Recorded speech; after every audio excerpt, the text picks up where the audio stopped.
Hello students and welcome to my video. Let's get ready to learn.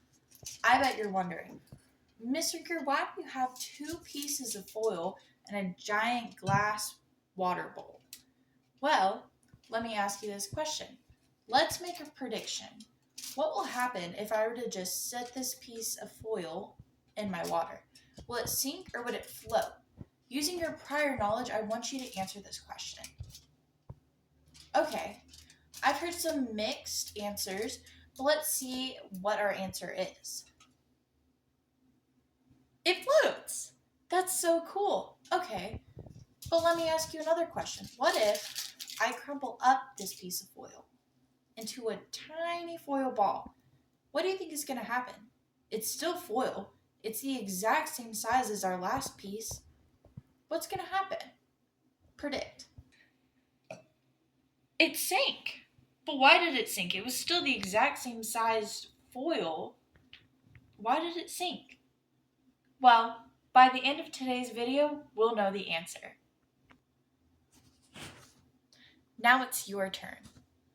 At each of your tables, you will find various objects like marbles, paper clips, corks, old IDs. I want you to test, and a bowl of water.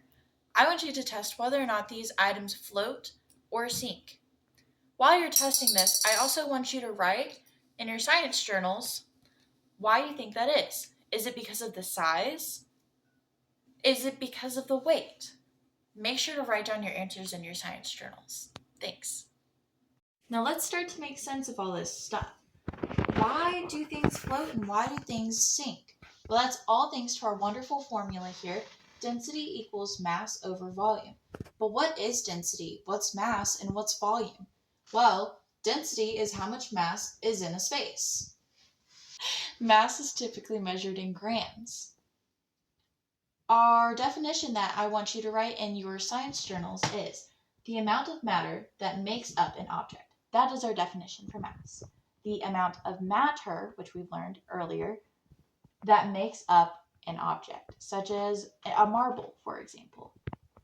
Now, our definition for volume, we measure volume in milliliters. And our definition that I've written is the amount of space an object takes up or displaces. For example, in a graduated cylinder, it's how much the water is displaced. But how does something float? Well, according to our textbook, it's all thanks to gravity and buoyancy. Gravity is pulling our object down, while buoyancy is the water pushing it up.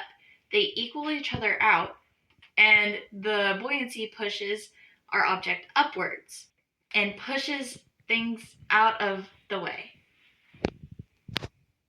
Now, using our density equals mass over volume formula, we're going to create our own foil boats. I'm going to pass out to each of you two pieces of 6x6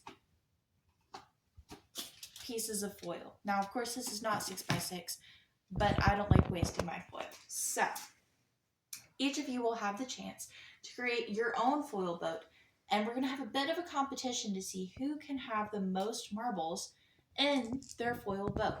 For example, mine can take 1, 2, 3, 4, 5, 6, 7, 8.